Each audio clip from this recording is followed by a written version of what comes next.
Everybody back there? Okay. My name is Harshaw. I'm the founder of Ride Sports Marketing, and I'm here today to convince you of something. I'm not here to sell you something, although I do hope you take a look at our product. It's an online social media marketing service to help. It's geared towards high school programs.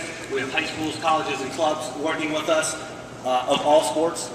And my background's in wrestling, but we have athletics departments and basketball programs, wrestling programs, a lot of other sports. So we're working with teams across the board. And so before I get into that too far, I just want to let you know how to follow me. If anybody here is on Twitter, anybody on Twitter, raise your hand. A couple on Twitter? Okay. If you are on Twitter, you can follow me at Jim Harshaw. Discussion is the hashtag Riot Sports. Don't worry about that. I won't confuse anybody. If you're not on Twitter, don't worry. You can ignore that stuff. Facebook at facebook.com/riotsportsmarketing, and my website is riotsportsmarketing.com. And if you want to get that information as a text message, you can get my contact information just by texting Start a Riot to 313131. That's the phone number. You can actually text that too. The phone number 313131 and the word Start a Riot with no spaces. So let's talk quickly about the overview. Is everybody awake? We just had lunch. This is the second talk that I've done for Mike in Worldwide Sport. I always get the after lunch talk. So everybody's still sleepy or still eating. So what they've done is they've actually bought everybody a Starbucks coffee. So if you just look underneath your seat, you'll find a Starbucks. Did you do that, Mike? Yeah, okay. You did get around to that, yeah. So let's talk about a little bit about what I'm going to talk about today. As an overview here, first we're going to identify what you need. What you need for your program, and then what do you need to do to get what you need, how to raise more money, and then the benefits of the approach that I'm going to talk about today. And this philosophy comes from my background in sports. And I play just about every sport from 6 years old on up. And so I've experienced in a lot of different sports. I've experienced as a coach, as a head coach, as an assistant coach, as a high school coach, as a college coach, as a club coach. But I started my coaching career and in my athletics career at Seneca Valley High School, which is in western Pennsylvania near Pittsburgh. I began as a wrestler, or my focus was in wrestling, not that kind of wrestling, but that kind of wrestling. And I also ran cross country in high school, and then I went to the University of Virginia, where I had wrestled in college, and moved on to a college coaching career, high school coaching career, etc. And I just want to talk about my experience, and I think a lot of you can probably relate to this, and maybe everybody can relate to this, at least those who have competed in college. After I graduated from the University of Virginia, I began receiving information from them, from the athletic department. They would send me emails, they would send me direct mailings and brochures.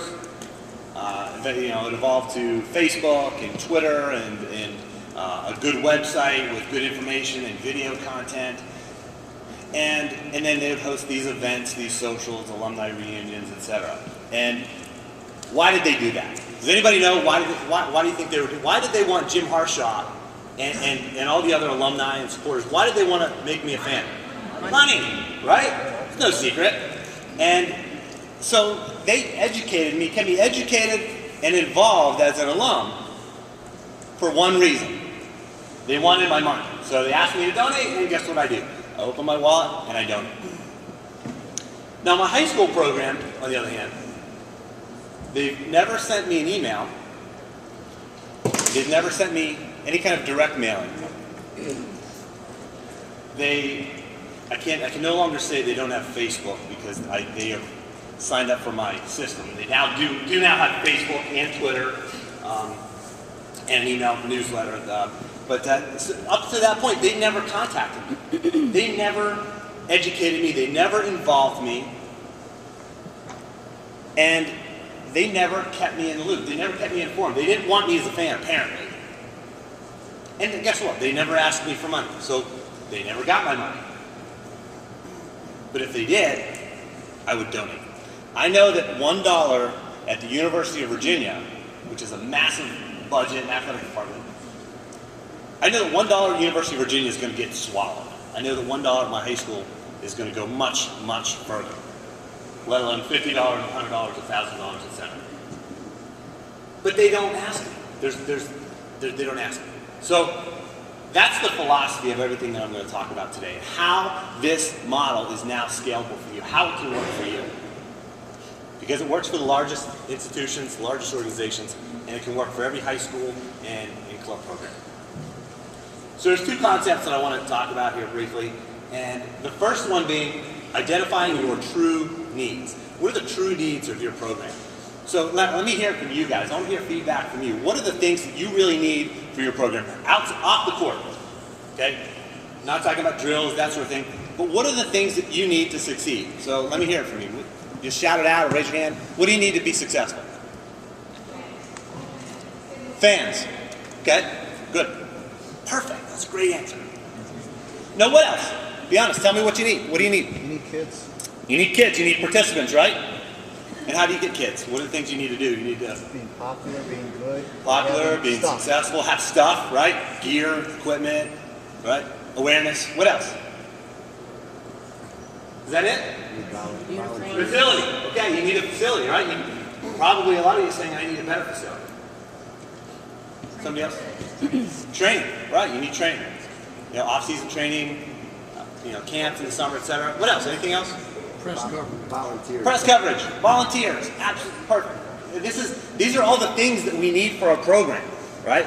And I do these talks all the time, and this, I already knew what you guys were going to say. We need more support from our administration. We need better facilities. We need more money. We need increased community support. Fewer parents. That's a little bit of a shot right there because we know that. Better equipment. Student athletes that are more passionate about the sport, or more student athletes that come out, that sort of thing. But these are all the things that we need, right? And how do we get those? We get those by building a fan base. And I apologize, I'm probably going to jump off script a couple of times, and I may bounce around. And I apologize right now because I get a little bit, I'm passionate about this. I really enjoy this. I'm passionate about sports, and I'm passionate about the opportunity that sports give young people. And so I may jump around a little bit, but what do we need to get all these things that I just listed, that you just told me? What do we need? We need fans. I'm going to tell you why. I'm going to explain more. But what we like to do, what we love to do as coaches, and why we got into coaching was not to do all this other work. Not the paperwork, not the marketing, not the fundraising, certainly, right? We got into the sport. You got into coaching because you like to come out here and listen to Rich talk about all these great drills and strategy, that sort of thing. That's fun. That's fun. We enjoy that. And I enjoy it as a coach. I'm still a coach, and I enjoy that part. But there's so much more that we need to do to build a successful program. And it starts with fans, because fans equal money. When you have fans attend events, they buy tickets when they come in the door. If you're in high school and they charge $3, $5, $8 to come into an event, fans equal gate revenue. Fans equal concessions. Fans equal buying merchandise. Guess who gives you money? When you hold a fundraiser, guess who gives you money? Your fans, your supporters. The more fans you have, the more money you have. The more fans you have, the more supporters you have, the more people you're going to have giving you money. And the more volunteers you're going to have, and we'll talk about all the other benefits that you get from building a fan base. So if I can convince you of this one thing today, then I'm happy. And you're going to have a more successful program.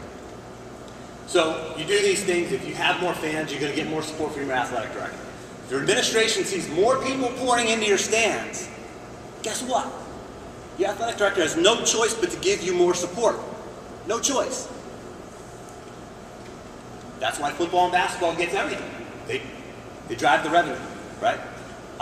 You're going to get better facilities. If you need better facilities, how do you get better facilities? More money. Or more support from the community, who maybe that means businesses, helping you through sponsorships and that sort of thing. You need more money, increased community support, fewer fans won't give you fewer parents, sorry. Get better equipment, student athletes that maybe are more passionate, more educated, more involved, because there's more people in the stands, more student athletes come out.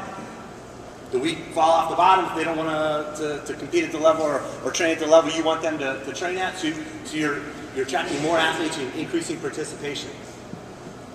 And guess what? Media coverage. Somebody said media coverage. The media covers, media follows money. They have to sell newspapers. And if nobody cares about your volleyball program, they're not going to cover it. If you have a packed audience, packed stands, a lot of kids coming out for the sport, guess what? They're going to be there. And I'm going to talk to you a little bit about how to get more media coverage here shortly. So the two concepts that I want to talk about. Number one, identifying your true needs, which when we really boil it down to the one thing that you need is fans. Fans and supporters. That's the thing that's going to give you all those other things that you told me you wanted. It's going to come from having more fans. So now we know what your true need is. So now let's identify, what do your fans need? What do your fans need? What do they want? Well, here's something that, any philosophy majors out there? Good. Because I wasn't a philosophy major either. But I do know this. Maslow's hierarchy of needs. People need to feel part of something. It's not a want, it's not something that we want. It's something that we need. It's a need. We need community. We need to feel like we belong to something bigger than ourselves, something special. So you can serve that need, not that want. You can serve the needs of your community. So we know that we need fans, and we know that fans need us. So now we need to talk about developing channels to communicate with our fans, and then what kind of stuff are we going to put out to our fans. Okay, so first, let's talk about developing channels. Lots of different ways to communicate with your audience, with your fan base. Facebook, direct mailing, face-to-face events, email newsletters, personal notes, websites, phone calls. There's a lot of different ways. There are a lot of different channels to communicate with your fans. And a lot of them now are online. The online ones are the easiest and the most effective. Outside of face-to-face events, I should say. Face-to-face, you can't beat face-to-face, and to be honest, you can't beat handwritten notes. But now we have all these other avenues to communicate with our fans, with our audience, with our supporters, with our community, with our parents, with our alumni, with our student body at our school. Where are they? Where are they going? How are they communicating with each other and with the world? Obviously, we know text messaging, text message alerts. Where do you go? Whenever you turn on your computer in the morning, where's the first place you go? Where do you go? Who do you check? Emails. Check your email. Whereas, a growing portion of society is also now, the second place they go is to Facebook. 600 million people on Facebook. 600 million. That would be the third largest country in the world if Facebook were a country. And over half of those people, over half of those 600 million check their Facebook every single day. Be there. Be where your fans already are, in your community.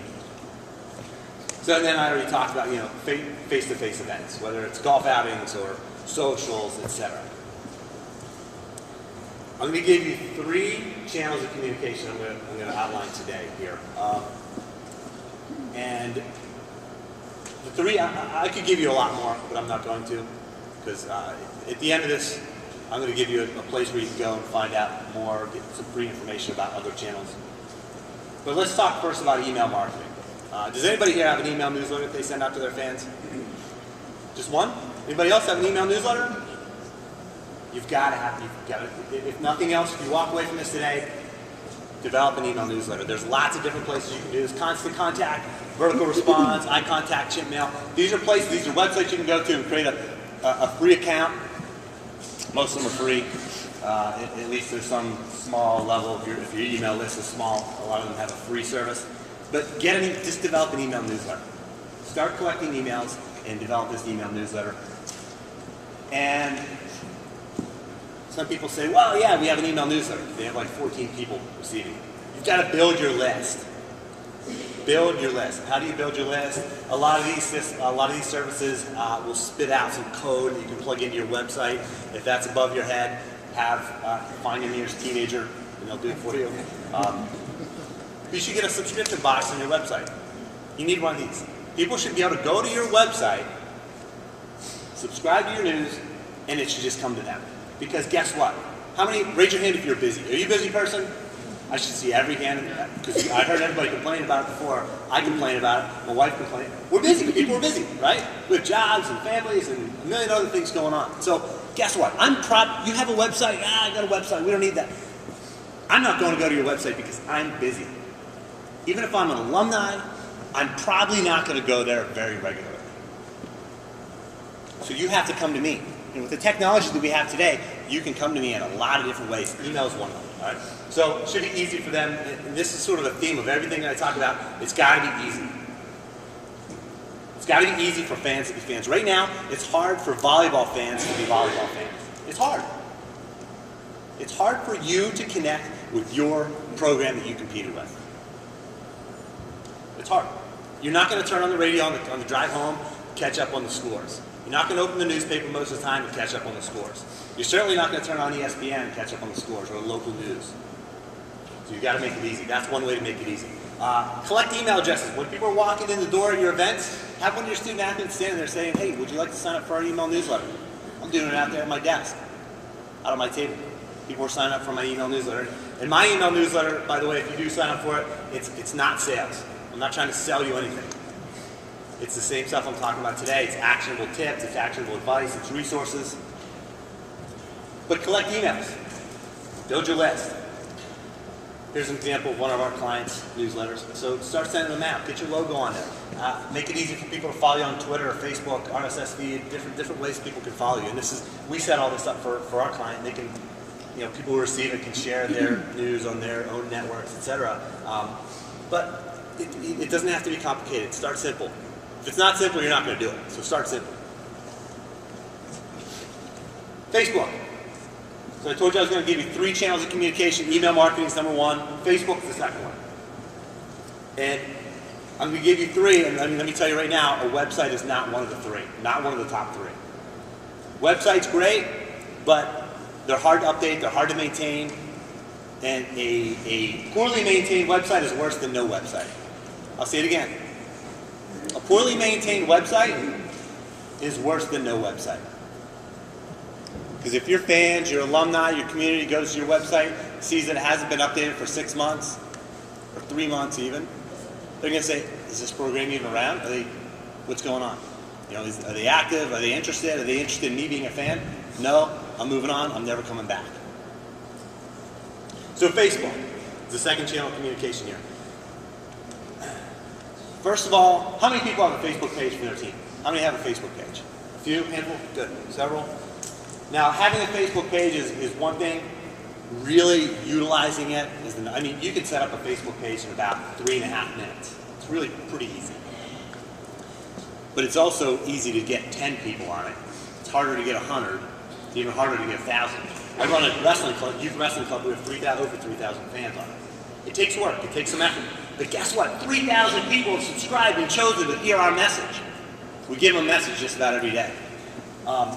Short, simple. There isn't always our own content, because creating content can be hard. We're going to talk about that shortly. But anyway, a Facebook page versus a group. I see so many organizations start a Facebook group versus a page. There's a difference there. I'm not going to get into the technical differences. Just trust me on this one. Create a page, and don't create a profile, because your team isn't a person. So it's an organization. So don't try to create it like first name is Shenango, last name is high school volleyball. Okay, that's not your team. Create a Facebook page. You can create a custom URL. It could be facebook.com/yourteam. Like mine's facebook.com/Riot Sports Marketing. You can do that after you get 25 fans. After you get 25 fans, you can create a custom URL. If you don't know how to do this, which I'm sure most of you don't, go to Google, type in, how do I create a custom URL for my Facebook page? And it'll tell you exactly how. Right? You can add other applications, and you can automatically post anything you post to your Facebook fan page. For us, it goes to 3,000 people. We post something, 3,000 people see it. It's amazing. So, any questions? I get a lot of questions when I dive into Facebook a lot of times, because people know the value of it, but they don't really understand how to use it. Any questions on Facebook? You can collect online donations through Facebook. You can put your email newsletter subscription form on Facebook. If you have questions, I'll be out on my table today. If you want to talk more about it, we can. Here's where you go to create a Facebook page. You can write that down, or you can just go to Google and say, how do I create a Facebook page? And it'll spit out this URL, it'll tell you where to go. All this garbage up there is code. Don't worry about that so much as understanding the fact that you can put a button on your website so that when people come to your website, not only can they subscribe to your email newsletter, they can click to follow you or like you on Facebook, which is pretty cool. Because that's all you want. You just want to get your hook into somebody.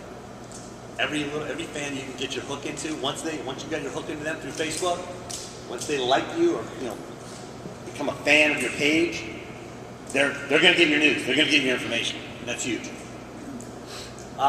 Third channel of communication. I'm going to give you. Somebody said media. You want more media coverage. We all want more media coverage. We know how hard we work and how hard our kids work, and they deserve it. They deserve the recognition. And understand this, reporters are lazy. They're lazy. They're going to cover what's easiest, what's in front of them. So I'm going to give you a 3-step process that is guaranteed to get you more media coverage. All right? Number 1, collect the contacts of your media, your local media. Okay? Identify the 5, 6, 7 sources of media outlets that may cover your program. If you don't want to do it, it's going to take you half an hour. But have a student do it. Have one of your kids who's injured, say, hey, this is your job today. Get up, jump on the computer, collect the name, phone number, and email address of these 6 media outlets. News, TV, radio, whatever. Contact them before the season starts. Okay? Not when you want something, but contact them before the season starts. And here's what you say. My name's so-and-so, I'm the head coach, such and such team. What do you need from me? How can I make your job easier? What kind of information would help you? And you're trying to help somebody, they're going to say, well, here's what you can do. Here's how you can make my life easier. They like that. Whenever the opportunity comes, and you have newsworthy information, then you send it to them. Hey, just following up, you told me this is the kind of stuff you wanted, here you go. Don't make it self-promotional, make it newsworthy. It's got to be newsworthy. It's got to be something that's going to help them sell more newspapers. And guess what? These sports reporters, they've got to come up with news stories and content every day. Sometimes multiple stories every day. Every single stinking day. They're looking for articles. They're just looking for news stories. They're looking for personal interest stories, and you have them in your program. You have them right now, today. We took 5 minutes, 3 minutes, and you had a piece of paper, a blank piece of paper, and all you had to do for this 3 minutes was brainstorm 3 newsworthy stories going on within your program. You could do it. 3 of them right now, today. Guaranteed. You've got interesting stuff going on. You've got interesting student athletes with interesting stories. And you have an interesting story, and so does your program. You're unique. And people want to read about that. All right, so I talked about developing channels, and I said I was going to talk about content, quality content. What is quality content? You guys have water, please. Yeah, thank you. 5 minutes? Holy mackerel. Started late here. Okay. Quality content. What is quality content? I'm going to fast forward through this a little bit. Here's the main thing. If you're going to be pumping out information onto a Facebook page or an email newsletter to your fans, dates, times, and locations, boring. Boring. I need to know it. But guess what? SportsCenter's not a popular show on television because they just tell us the date, time, and location of games. They share us interesting stories, mission, vision, values. That's the kind of stuff you want to share with your fans. Okay? Not only that, but your goals, personal interest stories. That's why SportsCenter is exciting and fun. Not because of what goes on between the lines. What goes on between the lines is really, it's not that exciting. Unless you know what's going on, unless you know the personal interest stories. Right? Thank you, sir.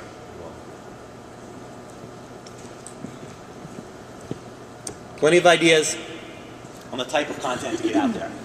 Now, fans and funds, okay? We've built this fan base. You're convinced you need fans. You know how to build your fan base. Now, how do you monetize it, right? You have existing fundraisers, you're selling cookies and coupon books and scratch-off tickets, etc. By the way, University of Virginia has never asked me to buy a cookie. No, but they raise a lot of money, all right? Just throwing that out there. They've never asked me to buy a cookie. But what they do, the more fans you have, the more successful your existing fundraisers are going to be. And that's, my clients tell me it all the time. We have tons of people, tons of fans, tons of Facebook fans, Twitter followers, email newsletter subscribers, etc. because of what we do with them. And they just sell more stuff now, which is great. But you can also launch a capital campaign. I'm going to fast forward through this a little bit because I'm short on time. Capital campaign, you need to have online donation capability, which if you subscribe to my email newsletter, which is going to launch tomorrow, I have a link to the online donations, a free service you can use to subscribe to. Create an online donations button. It's the easiest possible way you can do it. Just super easy. You don't have to connect it to your bank account or anything like that.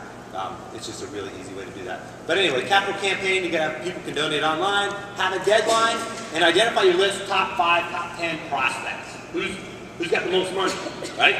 Businesses, individuals, who's got the most money? Start cultivating them, start calling them, start getting on the horn, start emailing them, giving them, talking to them about your mission, your vision, your values. That's how you really raise money. Annual campaign, this is something you do every year, cover your operating budget, replace or supplement other fundraisers, clear start and end dates, publish names. People love to get, if I donate, I love to get my name on a list.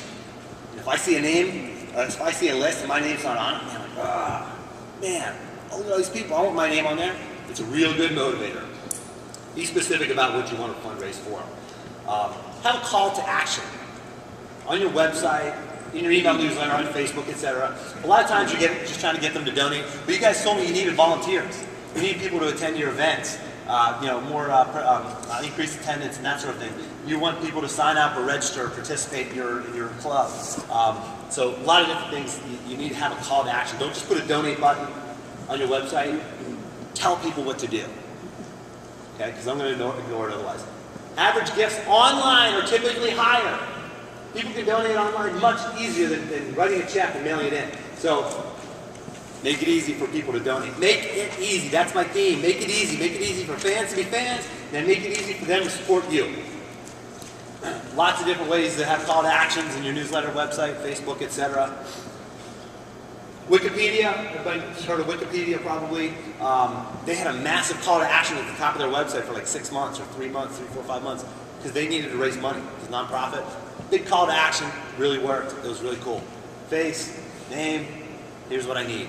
Call to action, they get a lot of people donate money.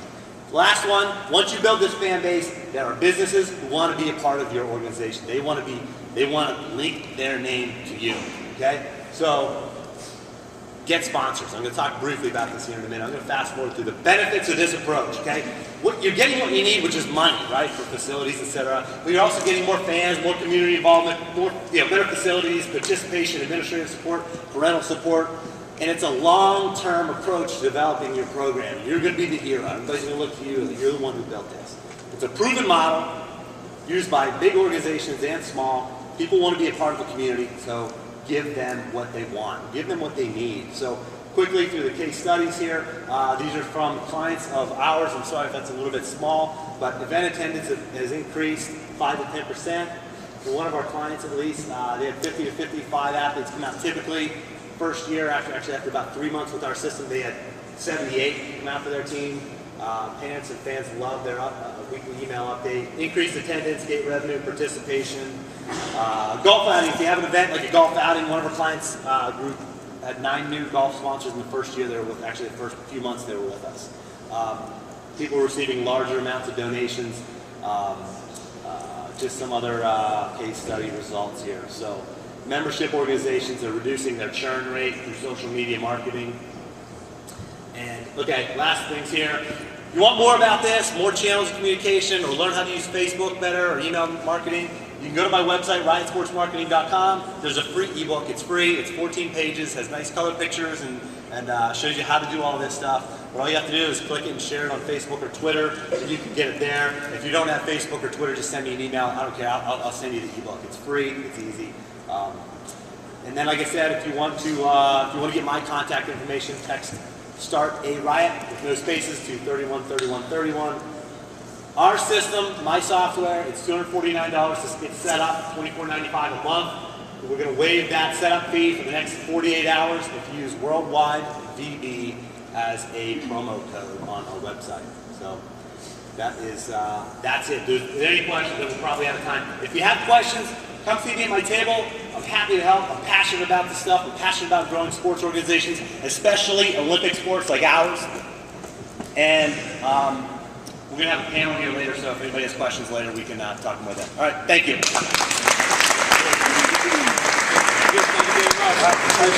No, you're good. Okay, Perfect good. timing. All right. Thanks a lot for Jim coming up. I mean, as a lot of New York schools know, times financially are very tough for districts. They're cutting back. I talked to one coach last night. Her whole volleyball budget was 6 volleyballs.